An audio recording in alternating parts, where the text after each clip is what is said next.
हाँ जी दोस्तों, तो आप सभी का स्वागत है एक और नए एपिसोड में। और 23 फरवरी खत्म होने के बाद जिस तरीके की शांति आई है, उस शांति को हमें अप्रिशिएट करना चाहिए, क्योंकि ये जो महामुकाबला कर करके जो हमारे सर में दर्द दे रखा था इन लोगों ने, अब ये महामुकाबला खत्म होने के बाद जिन लोगों ने भी इसको महामुकाबला बना के रखा हुआ था, वो जिस शर्मिंदगी के साथ बैठे हुए पैसे के वजह से कर रहे थे, प्रमोशन के लिए कर रहे थे, जिस मर्जी चीज के लिए कर रहे थे, वो जिस तरीके की एम्बेरसमेंट फील कर रहे, क्योंकि मैच खत्म होने के बाद हर कोई आके यही बोल रहा था ये कहीं से भी महामुकाबला नहीं था। तो दोस्तों, मैं तो पहले से ही ये कह रहा था कि इंडिया और पाकिस्तान के बीच में कोई मैच ही नहीं है। मतलब अगर हम गलती से भी हार जाते तो वो एक अपसेट से ज्यादा कुछ नहीं था। एक टाइम पे जब बांग्लादेश ने हमें वर्ल्ड कप में अपसेट किया था तो वो एक अपसेट था। बांग्लादेश और इंडिया का कभी भी मैच नहीं था। और सेम चीज अभी पाकिस्तान और इंडिया के साथ है। पाकिस्तान हमारा मैच ही नहीं है, हमारी कोई राइवलरी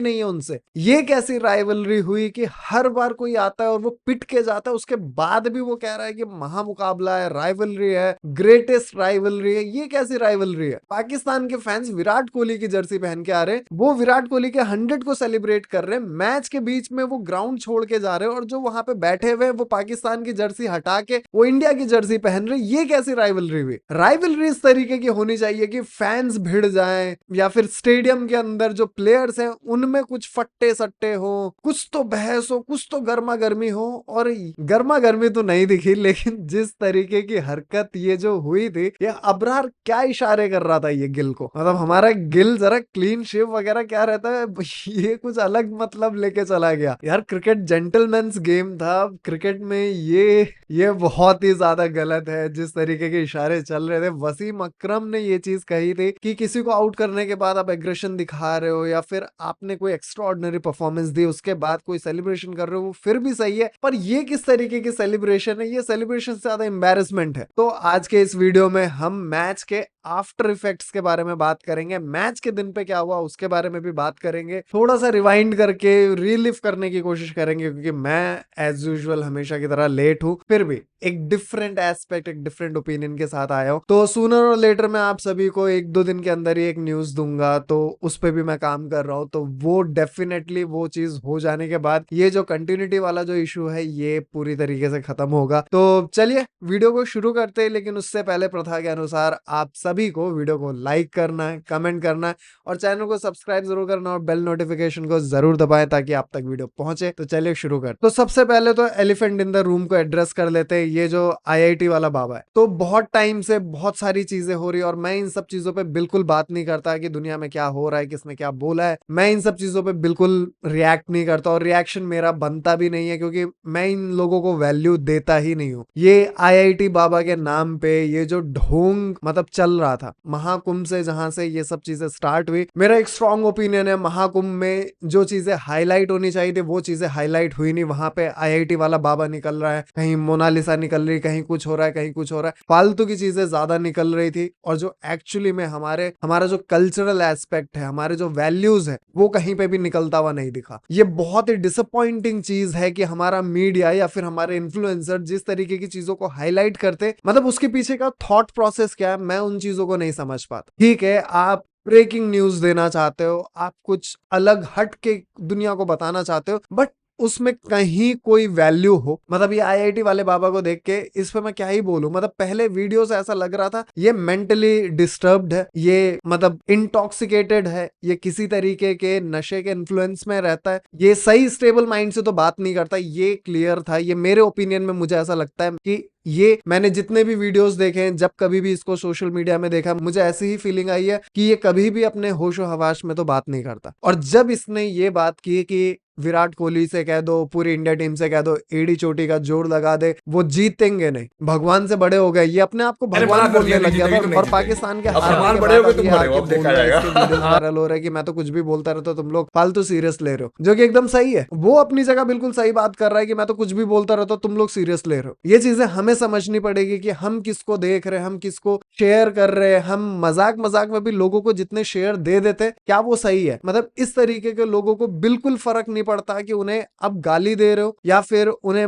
मजाक के तरीके से अपने दोस्तों में शेयर कर रहे हो या सर्कुलेट कर रहे हो, उन्हें बिल्कुल फर्क नहीं पड़ता। वो चाहते ही इस तरीके के इंटरेक्शन है जिससे वो ट्रेंड करे, जिससे वो वायरल हो, ये सारी चीजें हैं। और टू बी ऑनेस्ट इन लोगों को सीरियस लेने की जरूरत ही नहीं है, ये वो डिजर्व ही नहीं करते, बट समहाउ हम इनको रीशेयर कर देते हैं, हम इन पे रिएक्ट करते हैं। खैर, मैं इन सब चीजों पे बात करता नहीं, और इन सब चीजों पे मेरा बात करना मुझे ऐसा लगता है कि बनता भी नहीं है, क्योंकि ये बहुत ही नेगेटिव चीजें हैं। इन पे जब कभी भी बात करो, ये पूरा इन्वायरमेंट नेगेटिव हो जाता है। तो बेटर है कि मैं इन सब चीजों पे बात ना करूं, और जो भी बात करनी थी वो मैंने वैसे बोल दिया है, तो इससे ज्यादा मुझे बोलना भी नहीं है। तो coming back to the match, Pakistan और इंडिया का जो मैच हुआ है, अब मैच हारने के बाद पाकिस्तान का कप्तान वो रिजवान वो इस तरीके की बातें कर रहा है कि साइम आयूब नहीं था तो उनका कॉम्बिनेशन नहीं बन पाया, इस वजह से उनकी परफॉर्मेंस नहीं निकली। ले दे के पॉइंट ये है कि उनके एक्सक्यूजेस तैयार, और पाकिस्तान ने जिस तरीके का क्रिकेट खेला है पिछले कई टाइम से, ये इस तरीके का ही क्रिकेट खेल रही है। सिर्फ इंडिया नहीं, बाकी टीम्स के अगेंस्ट भी इनका परफॉर्मेंस कुछ अच्छा नहीं रहा है। इंडिया के अगेंस्ट जिस तरीके से ये खेल रहे थे, एक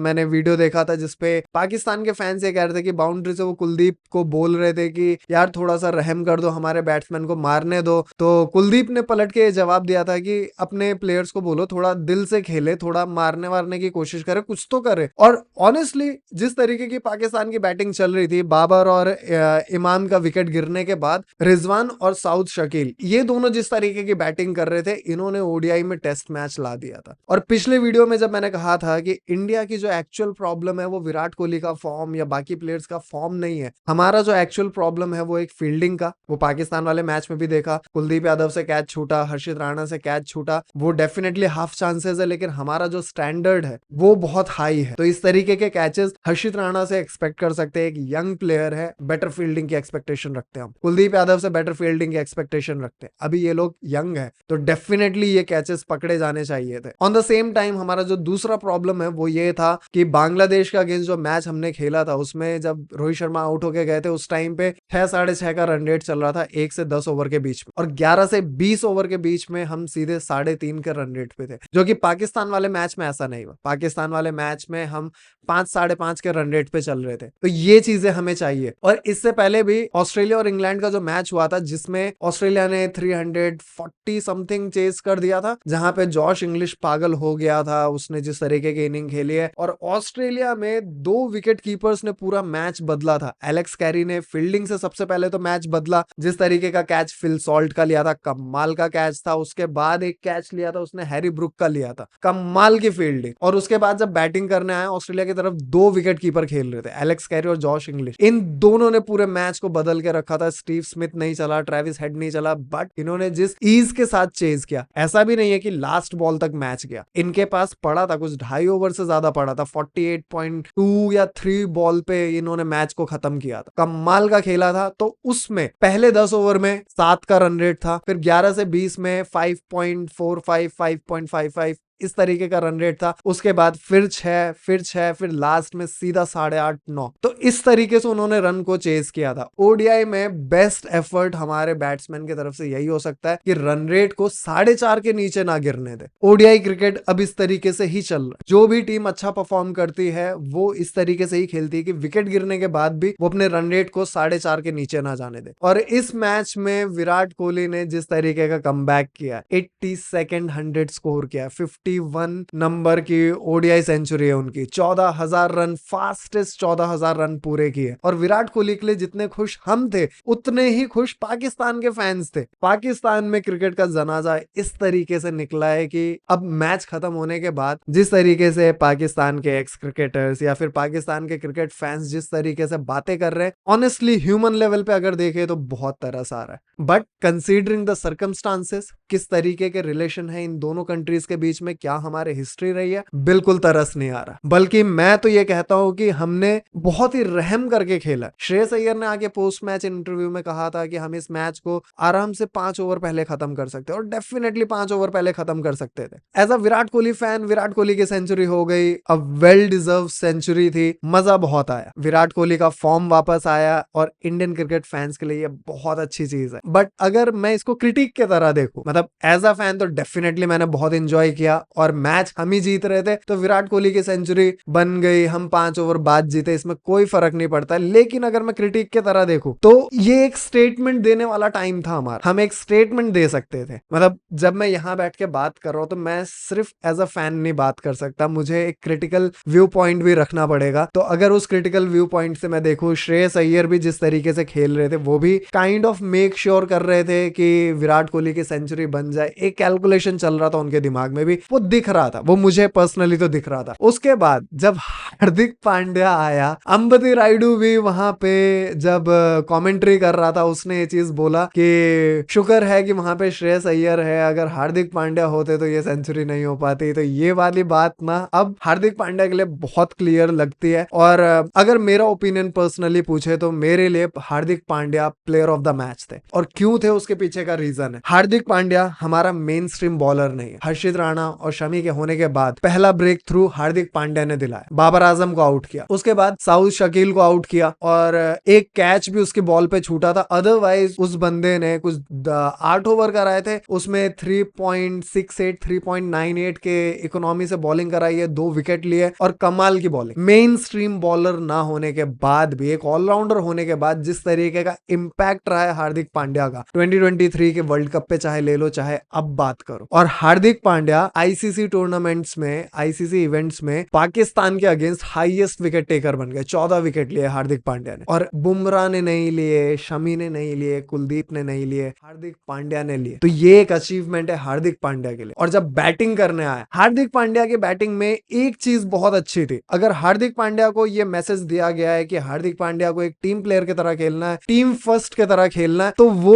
अपने अराउंड जो प्लेयर खेल रहे हैं उनको भी मजबूर करता है कि भाई टीम को आगे रख, मैं 100 बनेगा कब बनेगा उस पे मेरा कोई लेना देना नहीं है, मैं आऊंगा, मैं टीम के लिए खेलूंगा, मेरे को दिख रहा है बॉल मेरे रडार में, मैं मारूंगा। बहुत प्यारा इंटेंट। और जिस नंबर पे हार्दिक पांड्या आता है वहां पे माइलस्टोन्स वगैरह नहीं बनते, वहां पे वो सेंचुरी नहीं मार पाएगा, वहां पे वो 50 नहीं मार पाएगा। कोई ऑड डे हुआ जहां पे हमारी टीम का एक कोलैप्स हो गया ऊपर से, तब जाके हार्दिक पांड्या को ज्यादा बॉलें खेलने को मिलेगी। अदरवाइज हार्दिक पांड्या को वो अपॉर्चुनिटी नहीं मिलेगी कि हार्दिक पांड्या आके 100 बना दे, 50 बना दे। तो हार्दिक पांड्या टीम के लिए खेल रहा है और वो बाकियों को भी कह रहा है भाई टीम के लिए खेल, 100 वो नहीं देखते। अब तो मजाक से हटके हार्दिक पांड्या जब तक थे तब तक फैंस ऐसे थे कि विराट कोहली का सेंचुरी नहीं बन रहा। फिर उसके बाद थैंक्स टू अक्षर पटेल ने वो सिंगल्स लिए, डॉट्स खेले, और ये क्या ही था, फैंस चाहते थे विराट कोहली 100 मारे, प्लेयर्स चाहते थे विराट कोहली 100 मारे। सिर्फ विराट कोहली का ऐसा लग रहा था कि विराट कोहली 100 नहीं मारना चाहते। और ये बहुत स्ट्रेंज था कि विराट कोहली को ये वाला भी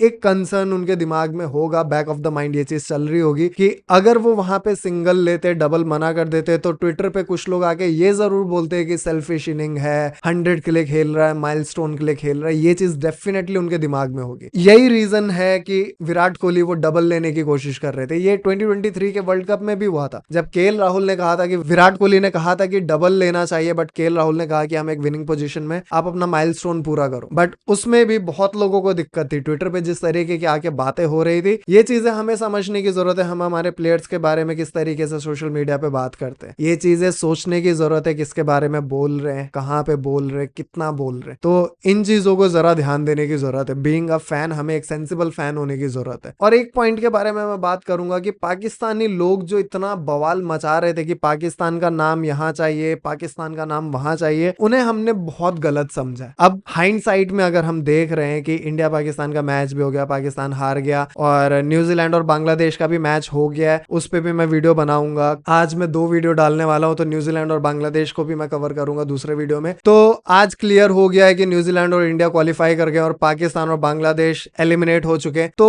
अब जब पलट के देखते हैं तो ये कहना गलत नहीं होगा कि पाकिस्तान के लोगों को पहले से ही पता था कि हमारी टीम कुछ नहीं करने वाली, होस्ट नेशन होने के बाद हम सबसे पहले निकल जाएंगे। तो पाकिस्तान का नाम कहीं तो चाहिए, किसी तरह से तो पता चले कि हाँ हम होस्ट हैं, पाकिस्तान ये इवेंट को होस्ट कर रहा है, तो किसी तरीके से तो पता चले। और ये कैसे पता चलेगा, जब इंडिया की जर्सी पे नाम लिखा होगा, बाकी टीम्स की जर्सी पे नाम लिखा होगा, जो टेलीकास्ट हो रहा होगा वहां पे पाकिस्तान लिखा होगा, तब जाके पता चलेगा। अदरवाइज पाकिस्तान तो है ही नहीं, होस्ट नेशन सबसे पहले एलिमिनेट हो गया, बांग्लादेश के भी नीचे है। तो हम काफी गलत समझ गए पाकिस्तान के लोगों को, जो उनका वो प्रेशर था, जो उनकी फ्रस्ट्रेशन थी कि पाकिस्तान का नाम उन्हें हर जगह पे चाहिए, वो इसी रीजन से था। और इस चैंपियंस ट्रॉफी में जो 6 मैचेस हो गए उसमें हर टीम से किसी ना किसी ने सेंचुरी मारी है। सिर्फ अफगानिस्तान और पाकिस्तान एक ऐसी टीम है जिससे किसी ने सेंचुरी नहीं मारी, और अफगानिस्तान से भी बहुत क्लोज आ गया था एक बंदा, रहमत शाह था शायद से, जिसने 90 मारा था। पाकिस्तान की तरफ से अब तक किसी ने 90 स्कोर नहीं किया, 70 शायद किसी ने पार नहीं किया। ये हालत है पाकिस्तान की। और इनके फैंस या फिर इनके एक्स क्रिकेटर्स बहुत सारे जो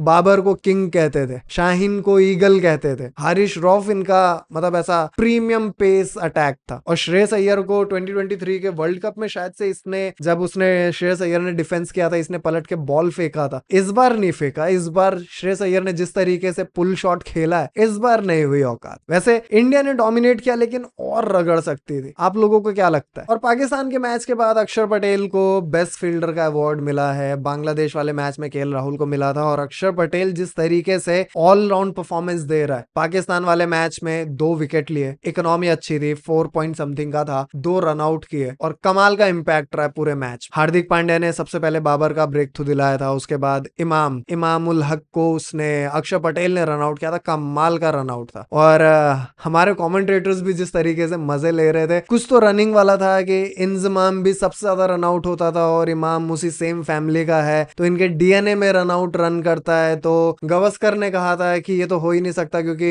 इनका डीएनए रन ही नहीं करता है। और ये शाहीन अफरीदी की जो हरकत थी, जब विराट कोहली का 100 होने वाला था, ये जिस तरीके से एक्स्ट्रास दे रहा था, जिस तरीके से वाइट बॉल करा रहा था, पूरा स्टेडियम बू कर रहा था। मतलब इवन पाकिस्तान वाले बू कर रहे थे, पाकिस्तान वाले शाहीन अफरीदी को गालियां दे रहे थे। और इसकी हरकतें वहीं पे नहीं रुकी थी। जब विराट कोहली ने इसके बॉल पे डबल लिया था, अक्षर पटेल इसके एंड पे आ रहा था, बॉल आने से पहले इसने विकेट पे लात मारा था या हाथ मारा था, कुछ तो किया था, विकेट्स पे बदतमीजी पे उतर आए थे ये लोग। खेलना तुम्हें आता नहीं है। जब ये बैटिंग करने आया था, जिस तरीके का इसने रिव्यू लिया था, भाई साहब, एक तो ये ऑलराउंडर बना घूम रहा है, ऊपर से अबरार अहमद वो जिस तरीके का सेलिब्रेशन कर रहा है, वाहियात पने की हद है कि इनको सेलिब्रेशन करना तक नहीं आता, और ये कैसे कैसे सेलिब्रेशन लेके आते हैं। और मीम पेजेस पे अबरार अहमद को वो वेलकम में घुंघरू सेठ था ना, वो जिस तरीके की हरकतें करता था, ये वाली उससे रिलेट कर रहे हैं। और भाई ये बहुत वाहियात था, ये बहुत वाहियात था। इनसे खेला नहीं जा रहा है, इनसे